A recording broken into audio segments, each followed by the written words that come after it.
Good Saturday morning, August 2nd. Yeah. So, after the last video, talking about that, getting the new fan house or the fan system put in it. And actually, I was just sitting in the chair going through some of your comments for the video because it just came out. And some of you were talking about, good to see New Holland standing behind it, and blah, blah, blah, even though, all the issues we've had. So now we're going to talk about something John Deere and my local dealership not standing behind things. O'Hara Machinery, who I've done business with for, 40 years. We've done business with them. Just back on June 25th, we went to their 60th anniversary chicken barbecue they had that we were invited to. But anyways, so y'all know how the door broke on this. It's the one on the other side. But this is what, it should look like with the seal around it. Looking good, all one piece. Yeah, so let's go over to the other side that they fixed. And then we'll get into this video. You're going to find this quite interesting. All right, so here's the other side. Here's all these little 30s written on it where the guy did, measurements because it measured the 100 and, don't quote me, 146 or 147 inches it was supposed to, but the guy struggled to get it on. He ended up ripping it.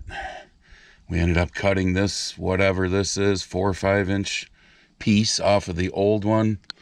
Yeah, does that look like it seals good right there? I mean, you can see where the old door used to go. Does that look like where it's supposed to be, way down here? No, it doesn't, does it? He struggled to figure this out because it does move a little in and out and up and down to try and line it up with the new shitty positioning that it is.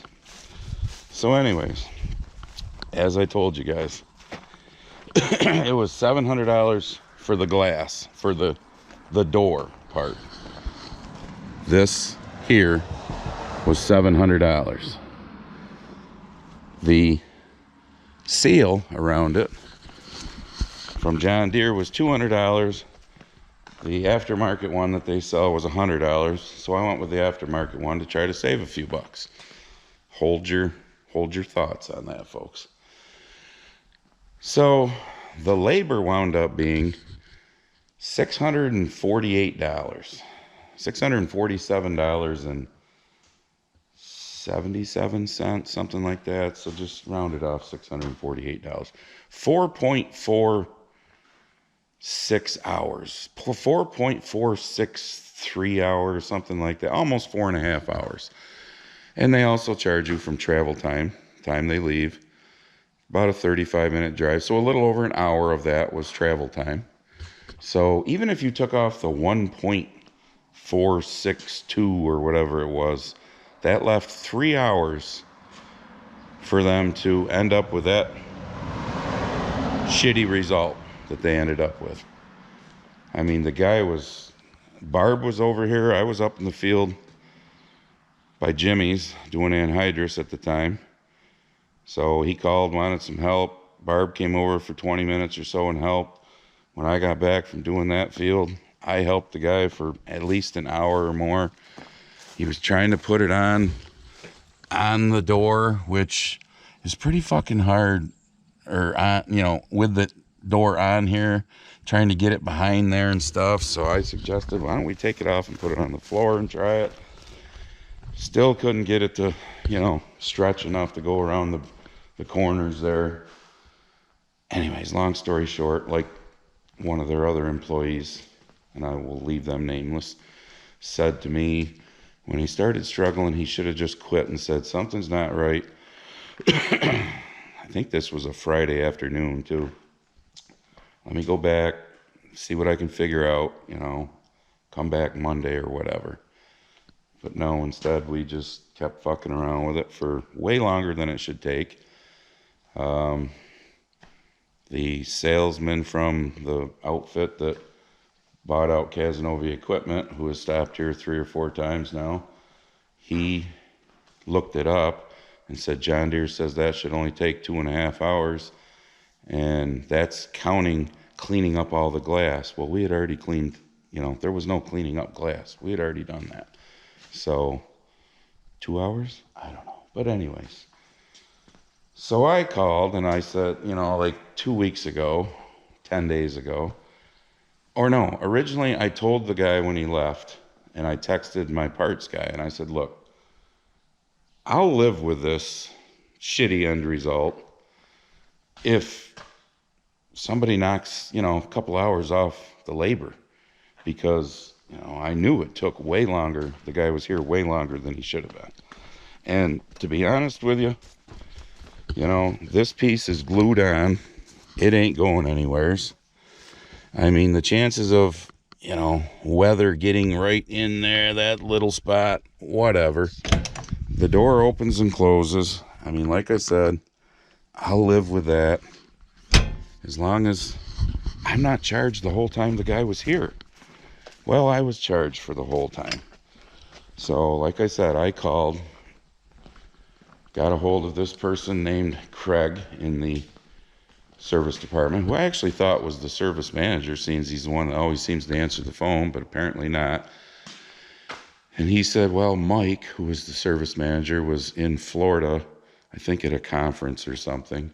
And when he got back, this was on a Saturday morning that I called. When he got back Monday, he'd discuss it with him, and he'd be the one that makes the decision whether or not anything could get knocked off the bill. And he said he seen it was red flagged in there. But yeah, we got the bill for the full amount. So nothing. About a week went by, hadn't heard nothing. So I called back and got that same Craig. He goes, well, Mike was, I think the way he put it was, well, Mike tried to get a hold of you. No, nobody fucking tried to get a hold of me. My phone never rang from anybody from O'Hara Machinery. I never got a missed call from O'Hara Machinery. Yes, I've not done the greatest in my quitting smoking, so I'm going to light one right now. So you got a problem with it, then just fucking leave and don't listen to the rest of the story. So I had no voicemails. So anyways, he says, well, I'll get a hold of him and have him call you. Whatever, went by 20 minutes. Mike calls me. Says, well, what's the problem? I said, well, don't you know what's going on? Well, yeah, well, what's the problem? Kind of an attitude. I go, well, I think it's kind of bullshit to charge what you charged for what the end result was, And this is where I need my smoke. This is where, and I think I did pretty well. I didn't fucking scream, call anyone a fucking asshole or anything like that. But this is where it went off the rails. So Mike, the service manager, says, well, what do you think is fair? I said, well, I think if you knock a couple, what's your hourly rate? It's $145 an hour. I said, well, I think if you knock a couple hours off, I could live with that. He says, oh, so if you think knock a couple hours off, you could live with that? I said, yeah. He goes, well, what if you owned a business with overhead? And he started to say something else, and I cut him off. I go, whoa, wait a minute. I don't own a business with overhead? I mean, so he goes, well, I got to talk to the operations manager, and I'll let you know. Okay. So a while went by. He calls me back. He says, yeah, we decided we'll take the 2 hours of labor off, credit you the 2 hours, $290, which, no, you're not credited me. There's a $2,350 bill to O'Hara Machinery sitting on our desk right now for this and other things that I told Barb to subtract $290 off of, because I'm not going to have a $290 credit sitting up there, because the next thing he said was, but we won't be doing any more service with you. Oh, okay. I mean, that one kind of, hit me like the humidity does when you walk out the door. I was like, so you're going to credit me $290, 2 hours, but you're not going to do any service work for me anymore. He says, no. I said, all right. So I hung up. So I called my old salesman from up there, who I won't say his name, but those of you local know who I'm talking about. I love the guy. He comes out here goose hunting. He's retired, you know, and I told him the story. He was like, "Are you fucking kidding me?" He goes, you know what? I would call and make sure that the operations manager, whose name is Jake Colson, by the way, and we'll get into that story here in a second, really said that. So I did. I called up there. I said, "Yeah, I want to talk to Jake." He gets on the phone. I said, "Well, Jake, I just want to make sure, you know, I understand things right here. You're going to knock the $290 off, but because you charged me full price for a job that had a shitty result, in plain English. So you're willing to knock the $290 off now, the 2 hours, but you're not going to do any more service work with me." His exact reply was, "Yeah, that sounds about fair." And that's kind of how he said it. "Yeah, that sounds about fair." I go, "Oh, all right. Well," I said, "I just want to let you know that if you're not going to do service work with me, I'm not going to buy parts or machinery there anymore either." I mean, he goes, "Oh, well, yeah, okay." And that was the end of the conversation, literally. The phones were hung up. I'm like, wow. So, like my former salesman, when I told him this, like he said, and I told him about the overhead part. If you owned a business with overhead, he started laughing. He goes, "Are you fucking kidding me?" He goes, "You farmers are the ones that pay everybody above you on the totem poles overhead." And I started laughing because he actually said totem pole. And you've all heard me say the things I've said in videos about being on the bottom of the totem pole. So that's where we stand with O'Hara Machinery. They wanted to charge full till to send out a, and I'll be polite, lesser experienced technician who hasn't really been there that long.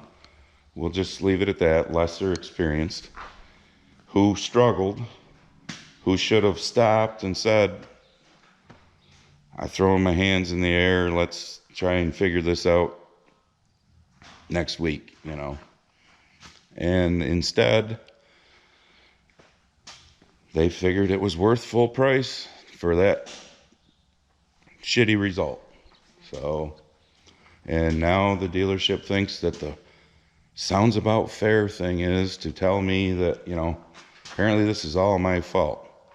So, backstory now, because I told you we've done business with O'Hara Machinery for probably 40 years. I mean, back when I was a teenager and Dad was, you know, farming and whatnot. So this Jake Colson used to be the service manager. He's worked his way up to operations manager. How, I don't know, other than there's been rumors of how, but I'm going to leave that as it is because it's just rumors. The owners, Lloyd and Kathy O'Hara, I don't know how old they are, but God, I got to believe if they're not in their 70s, they're pushing 70s. Pretty much are stay-at-home type owners now. You know, they don't go into the business much and whatnot. So this guy basically runs the fucking show from the sounds of it. But back when he was service manager, and I'm talking over a decade ago, I can't tell you when it was exactly, but I owned an 8440 articulate that right at planting time, the motor blew. And I mean, we ended up putting like 2 different motors in it because one that came from John Deere had a fucked up head, and it just, long story short, the thing sat there forever because this guy doesn't really like me, and I think he's an asshole too, to be honest with you. So does a lot of other people around, including former employees there. I'll leave that one there too. You can probably figure that out now. And Scotty, you know Scotty, the 80-acre farm that we work over there that I rent from? Scotty went through the John Deere program in college, and he was working there at the time. God bless you, Scotty, for getting out of there, because you're probably making 5 times more where you're working now than what you made there a year. But Scotty's doing very well for himself, by the way. And he's a hell of a mechanic. And anyways, Scotty was working there, and Scotty used to tell me, they're doing nothing with your tractor. Everything sits here, he says, but they're having us put together hay equipment that's not even been sold. Yeah, because Jake's an asshole, in plain English. So there's never been any love lost there. But after he got out of service, it wasn't so bad because I never had to deal with the guy again. Really, the other day when I called was the first time I've probably talked to him in well over a decade. But obviously he's, still has, get away from me, B, still has an issue with me. But I don't care. I'm not doing this video because, oh my goodness, I lost my dealership. They're not going to do service with me. They're not the only rodeo in town. But what I also find funny is, the service manager with his snotty, snarky attitude about, well, if you had overhead. Here a couple of weeks ago, probably, I was down by the swamp there, those 2 fields by the swamp that I didn't get planted, disking the weeds, the prevent plant, like I said I had to. No, I didn't take you with me because it's not like you haven't seen disking before. But my phone rings while I'm sitting in the tractor. I look, and it's Matt, my salesman from O'Hara. So I answered. I go, hey, Matt, what's going on? He goes, hey, you around? I go, no, I'm not. I'm out disking, prevent plant ground. He goes, oh, I'm sitting in front of your shop. He says, I was just, going to see if you were there. I go, well, what's up? He goes, sales are just suck right now, so I'm out doing cold calls. I said, well, I'm not looking to buy anything anyhow. But apparently, O'Hara Machinery's overhead can't be that bad if in a time when they're not selling anything, they can afford to tell customers to go fuck off because their operations manager doesn't like a customer. I'm doing this more like a PSA so others will know that if it can happen to me, it can happen to anybody. But it blows my mind because you all seen this spring. Well, like I said, the bill for this plus other things is sitting on the desk, which was over $2,300. You all remember this spring when I had to put the $2,200 computer screen in the 8235. So what's that put us up to? Over $4,500 right now. Let's see, what else? Oh shit, spring parts alone for tillage parts and filters and all that was, I don't know. And off the top of my head, without having Barb look shit up, I can come up with at least $10,000 that we've spent there in the first half of 2025 already. But I guess that doesn't matter. Over $290. Yep. Tell me, for my fellow farmers that are watching this, if you've ever had this experience where a dealership was, I don't know, this spiteful, this pissed off at you because you questioned something. I mean, do the rest of the farmers in this country not question that? I mean, because if you don't, I find that amazing. Maybe they're pissed off about this from a few years ago. Do y'all remember this? Gotta relight my cigar. Remember when the power steering quit working on this? And I don't remember if it's this side. No, I think it's the other side. You just take that bottom plastic shield off, and there's literally a $5 fuse in there that you change. But they were gonna put an $1,800 brand new power steering plus labor, so you're probably looking at well over $2,000. And I wound up saying no, bring it back, because Doug looked up. No, it was over $2,000 for theirs because the aftermarket one was like $1,600. And Doug said, my brother, let's put that on. But then Doug figured out the whole fuse thing. So my question to O'Hara Machinery at that time was, and my question to all of you, now that you know this about this tractor, what do you think they would have done if they had put $2,500 worth of work into that between parts and labor, and the power steering still didn't work? So then they had to keep digging deeper and deeper, and then they finally figured out that, oh, it's this $5 fuse. and they changed the $5 fuse and it worked. Do you think they would have taken off the $2,500 worth of parts and labor and put the old stuff back on? Or would they have just sent it back to me with the bill and said, okay, she's fixed? I wouldn't think they would have done that, because I've never really spoke bad about this dealership. But after this experience now, I wouldn't have been surprised if that's what they have done. And I never would have known a thing about that $5 fuse if it hadn't been for my brother Doug figuring that out because of a YouTube video. Yeah, because of a YouTube video.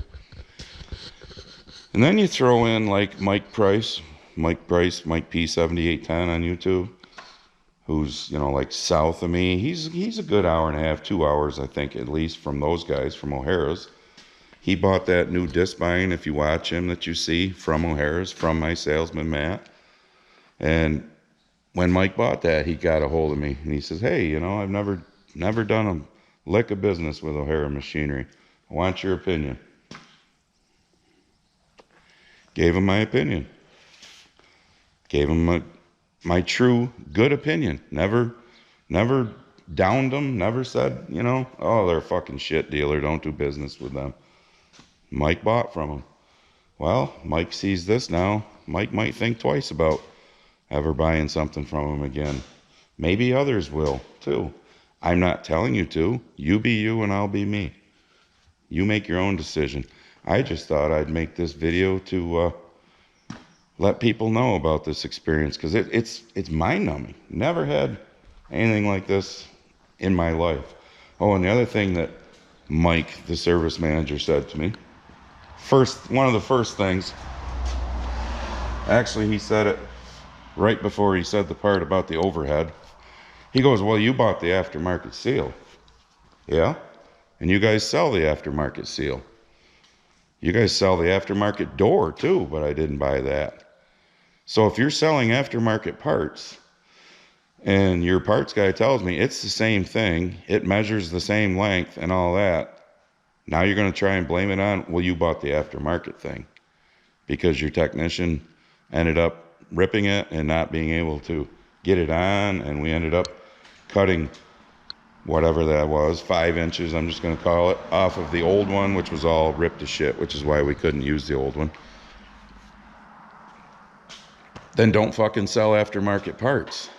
The reason why these dealerships sell aftermarket parts is because the John Deere parts are so expensive, with the markup being ridiculous like they are, that they jump on these aftermarket companies where they can still have a markup and make money on and sell those. But if you're going to try to say, well, you got the aftermarket part, you fucking sold the aftermarket part. So, I don't know. It's, wow. So, kudos to New Holland and Champlain Valley, who bought out Empire Tractor, who was the original dealership that I bought that from. Kudos to you guys for standing behind this thing. Hopefully it stops being a lemon and we stop having issues, but kudos for you standing behind it. I can't say kudos to O'Hara Machinery over, you know, this over 2 hours worth of labor. So yeah, we'll credit you back the 2 hours, and then we won't do any more service work for you. No, you're not crediting me yet. Barb's subtracting it off the bill that's sitting on the desk, because I'm not going to have a fucking credit sitting up there if I'm not doing business with you. Oh, so I thought of one more thing too when I was going through the list of, you know, all the money I've spent there just this year alone. I forgot about the $800 rebuild kit on the Hardy sprayer, which I had bought the Hardy sprayer from them. Actually, I had bought, I think, 2 different Hardy sprayers from them over the years. You know, that grain cart. I mean, I can just, obviously the Gator. Oh, 2 of the tractors that are sitting here. 2 or 3 of the 3 of the tractors that are sitting here. The 6420, the 7230, the 8235, which you can't see them right now. But yeah, so I mean, numerous combines over the years that I had bought from them and whatnot. But yeah, I had forgot about the $800 rebuild kit and the sprayer. So maybe that's what they're pissed off about, because I go on YouTube and I don't know if expose is the right word, but talk about the bullshit markup and things, and they don't like that. Other channels on YouTube, farming channels, don't talk about those things because, I don't know, they get their free shit from John Deere to try, and they're making their YouTube money. I mean, this is just a hobby, you know. I mean, if you go, somebody pointed that out to me. Doofus made the comment, I guess, in one of his last videos that, you know, YouTube is an income for him. He couldn't afford to do YouTube as a hobby if he wasn't getting paid for it, because, you know, there's a lot of work involved in doing this. Well, the most work is Barb's editing, to be honest, but I guess we're doing this as a hobby because we're not getting paid for this, unless you push on the Grumpy Farmer Apparel link and buy a t-shirt or a hat or a sweatshirt or something, then we get a little something. But so I guess maybe that's why other farmers that are on YouTube don't want to talk about the bullshit costs of everything. And apparently I've pissed off the dealership because I do, you know, but then I got to listen to, well, what if you owned a business with overhead? Yeah, because apparently I don't, you know. It's mind-numbing. But so that's the video. Anybody wants to do business with O'Hara Machinery, you be you. But I just thought I'd put this out here to let you know what my experience was after 40 years of doing business there. All over that door, all over $290. We'll see you in the next one. Oh, and here's, we'll call this a one more thing, because I do feel like I need to put this in here. As far as the owners go, Lloyd and Kathy O'Hara, I don't think they know a thing about this, because of the fact that they're kind of like stay-home owners now. Because personally, I think the O'Hara family have always been good people. So I don't think they know a thing about it, to be honest. I would be willing to bet if they did, this wouldn't have been the end result, but they probably never will even know about this. But I just wanted to put this in at the end, that knowing the O'Hara family, I'm not downing their name, because they've always been good people, let's put it that way. But unfortunately, I think they're good people that have a not such a good person running the show there at their dealership now.